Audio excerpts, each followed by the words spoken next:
Subscribe कीजिए AR tech study point को और प्रेस कीजिए बेल आइकन को ताकि आने वाली सभी वीडियोस की नोटिफिकेशन आपको मिलती रहे। नमस्कार दोस्तों, मैं इंस्पान सिंह फिर से आप सभी दोस्तों का हार्दिक स्वागत और अभिनंदन करता हूं। तो दोस्तों, तो आज की वीडियो है जो आपका टॉपिक है ये है CSS यानी कि कैस्केडिंग स्टाइल सीट। तो आज हम कैस्केडिंग स्टाइल सीट के बारे में सारी चीज़ जानेंगे। सबसे पहले मैं आपको बता दूँ कैस्केडिंग स्टाइल सीट जो कि CSS है, इसका पूरा नाम है और यह एक सिंपल वेब डिज़ाइनिंग लैंग्वेज है जिसका प्रयोग जैसे बड़े बड़े वेब पेजेस को काफ़ी अट्रैक्टिव बनाने के लिए और सिंपल बनाने के लिए किया जाता है। CSS एक स्टाइल सीट लैंग्वेज है जिसका प्रयोग आप केवल HTML के डॉक्यूमेंट और फॉर्मेट को ही एक्सपेंसिव बनाने के लिए कर सकते हैं। अदर लैंग्वेजेस में आपको CSS ऐड नहीं कर सकते। और दूसरी चीज़, इसके प्रयोग से वेब पेज जो होते हैं वो इस यूज़र इंटरफेस के हिसाब से काफ़ी ज़्यादा HTML के साथ एक्टिवेटेड हो जाते हैं और किसी प्रकार की XML डॉक्यूमेंट जैसे XML, SLG, SQL के साथ प्रयोग किया भी है, ये इन सब के साथ भी यूज़ किया जा सकता है। अब बात करते हैं CSS को सीखने की और समझने की। तो इसको सीखना और समझना बहुत ही आसान होता है और यह HTML को प्रेजेंट करने में पूरा कंट्रोल रखता है। तो अभी इसके एडवांटेजेस की बात करते हैं तो इसका पहला एडवांटेज जो होता है सेव टाइम। CSS जो होता है, हम कई बार HTML में इनलाइन में कोडिंग करके एक ही बार CSS लिख के सारा काम कर सकते हैं। दूसरा कि किसी भी हम एक HTML एलिमेंट के लिए एक ही स्टाइल को हम डिफाइन अगर कर दिए तो एक ही बार करना पड़ता है और जितनी बार हम किसी वेब पेजेस में अप्लाई करना चाहें CSS को एक बार लिख के हम सारे वेब पेजेस में अप्लाई कर सकते हैं। उसके बाद दूसरा होता है download speed and page loading. किसी भी पेज को लोड करने में और डाउनलोड करने में CSS की एक अहम भूमिका होती है और ये इससे हम क्या कर सकते हैं कि जितने भी टैग्स होते हैं, जितने भी एट्रीब्यूट्स होते हैं, उनको हमेशा कई बार लिखने की ज़रूरत नहीं पड़ती। अगर हमने एक बार वहाँ पर लिख दिया है तो CSS का रूल अगर लिख दिया तो मैं उस टैग में जितनी भी चीज़ें हम लिखेंगे वो एक ही बार में अप्लाइड हो जाएंगी। उसके बाद CSS से हम काफ़ी ज़्यादा कोड को कम करके लिख सकते हैं, ठीक है। दूसरी चीज़ आती है एजी मेंटेनेंस। एजी मेंटेनेंस क्या है? एजी मेंटेनेंस यानी कि सरल रख रखाव में CSS में वेब पेज उसका रख रखाव अत्यंत सरल हो जाता है। केवल हम स्टाइल में परिवर्तन करते हैं और सभी वेब पेज अपने HTML एलिमेंट में ऑटोमेटिकली कन्वर्ट हो जाएंगे। और बात करते हैं सुपीरियर स्टाइल टू HTML। ये क्या करता है कि CSS के पास HTML की तुलना में बहुत ज़्यादा टैग्स और एट्रीब्यूट्स होते हैं, तकरीबन 4000 ज़्यादा एट्रीब्यूट्स होते हैं CSS में। तो हम क्या करते हैं कि HTML के पेज में HTML एट्रीब्यूट की तुलना में अधिक लुक प्रदान कर सके, इसलिए ज़्यादा से ज़्यादा CSS यूज़ करते हैं। HTML से बेहतर स्टाइल्स इसी बात पर निर्भर करती है।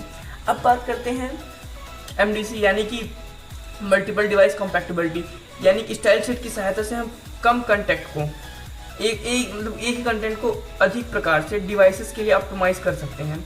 एक ही HTML डॉक्यूमेंट का प्रयोग करके हम एक से डिफरेंट वर्जन में, हैंड हेल्ड डिवाइसेस में, PDA में, मोबाइल फ़ोन में, किसी में भी प्रयोग कर सकते हैं। और बात ही आती है यानी कि GWS यानी कि ग्लोबल वेब स्टैंडर्ड्स की। तो आज के समय में CSS के जो यूज़ होता है इसको सबसे ज़्यादा प्रायोरिटी दी जाती है। तो इसलिए बेहतर यह है कि हम अपनी वेबसाइट में भविष्य के ब्राउज़र जो कि फ्यूचर में आने वाले ब्राउज़र हैं उनके साथ कॉम्पैटिबल बनाने के लिए CSS का यूज़ कर देना चाहिए। और दूसरी चीज़ आती है OB का मतलब है ऑफलाइन ब्राउजिंग। CSS ऑफलाइन कैसे का प्रयोग करके एप्लीकेशन को लोकली सेव कर लेता है। इसके प्रयोग से हम ऑफलाइन वेबसाइट को भी देख सकते हैं। यह कैरी वेबसाइट की जो स्पीड होती है और परफॉर्मेंस होती है उसको ये डिसाइड करता है। बात आती है PI की, यानी कि प्लेटफॉर्म इंडिपेंडेंस की। तो CSS की स्क्रिप्ट हम किसी भी प्लेटफॉर्म पर, चाहे लिनक्स हो, चाहे मैक हो, चाहे विंडोज़ हो, सब पे हम आसानी से लिख सकते हैं। अब वहीं बात करते हैं CSS के सिंटैक्स की। तो इसमें 3 चीज़ आती हैं। पहला होता है सेलेक्टर, दूसरा होता है प्रॉपर्टी, तीसरी होती है वैल्यू। तो ये 3 चीज़ें CSS को मिलकर बनाती हैं। तो चलिए अब अपनी प्रोग्रामिंग विंडो पे चलते हैं और वहाँ पे इन चीज़ों को समझने का प्रयास करते हैं। तो हम अपनी प्रोग्रामिंग विंडो पे आ गए हैं और यहाँ पे हम आपको दिखा रहे हैं कैसे मैंने एक HTML फाइल बना ली है, ठीक है। तो HTML फाइल को किस प्रकार से, यानी कि किस तरह से हम यहाँ पे लिखेंगे और किस तरह से इसको सेव करेंगे, CSS को कितने टाइम से लिखा जाता है। तो जो पहला होता है वो इनलाइन CSS होता है, ठीक है। तो अभी हमने जैसे बनाया है तो इसमें पहले मैं आपको समझा दूँ कि सेलेक्टर्स क्या होते हैं और प्रॉपर्टी क्या होती है, वैल्यू क्या होती है। अभी जैसे हमने यहाँ पे एक टेबल बनाया, ठीक है। टेबल हमने यहाँ पे एक टेबल टैग लिया, ठीक है। टेबल टैग लिया, टेबल टैग तो हमने चलो यहाँ पे बना दिया सिंपली, ठीक है। अब हम यहाँ पे इसके सीएसएस देंगे, या हम इसके अंदर भी यहाँ पे अगर हम सीएसएस देंगे तो ये क्या हो जाएगी, यहाँ पे इसकी वैल्यू डिफरेंट, यानी कि यहाँ पे तो इनलाइन सीएसएस हो जाएगा, ठीक है। इसके अंदर कोई सीएसएस अगर हम देते हैं तो। अब दूसरी प्रॉपर्टी यहाँ पे सिंटैक्स टैग होता है जो कि हेड के अंदर होता है, ठीक है।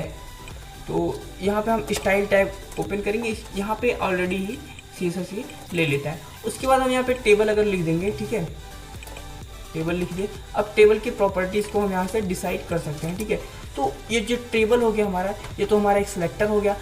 हालांकि सिलेक्टर और होते हैं, कई तरह से होते हैं, जैसे element selector, ID selector, class selector, universal selector, group selector. तो इन सब की बात हम अगले वीडियो में करने वाले हैं, लेकिन बस यहाँ पे समझा रहे सिलेक्टर होता क्या है, ठीक है। अब जैसे यहाँ पे टेबल है, टेबल के अंदर क्या क्या प्रॉपर्टी होनी चाहिए, टेबल मेरा कैसा होना चाहिए, कैसा दिखना चाहिए, टेबल का लुक्स कैसा हो, तो यहाँ पे हमने टेबल को कॉल किया, ठीक है।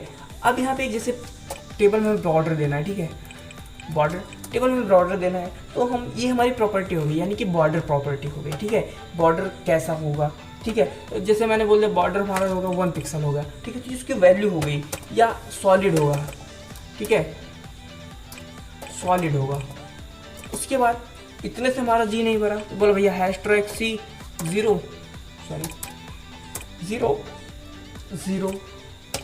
सेमीकोलन, ठीक है।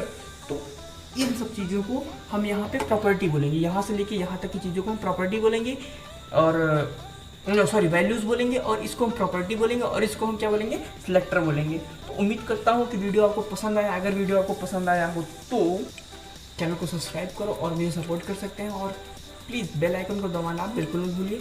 अगर आपके पास कोई क्वेरी होती है तो आप मुझे कॉन्टैक्ट कर सकते हैं, गूगल क्लासरूम का कोड मैंने यहाँ पे दे दिया, और मुझे आप ईमेल भी कर सकते हैं। तो धन्यवाद।